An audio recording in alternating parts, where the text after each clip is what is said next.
ბათუმის დრამატული თეატრი ფონდი იავნანას საიუბილეო პირველ შეუერთდა. მსახიობებმა საქველმოქმედო წარმოდგენაზე რეჟისორ მიშა გოშაძის დადგმული სპექტაკლი ბოლო გაჩერება ითამაშეს.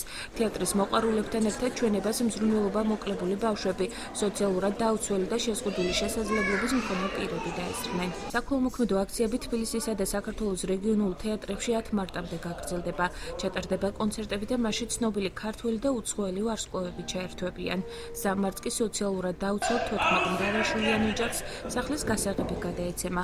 ამასთან ფონდი მხარდამჭერებთან ერთად წარჩინებულ სტუდენტებს სწავლის საფასურის გადახდაშიც დაეხმარება. წელს ფონდი იავნანას 3 მარტს 10 წელი შეუსრულდება. ფონდი იავნანას დაგეგმილი აქვს პირველად საქართველოში 14 საათიანი მარათონი.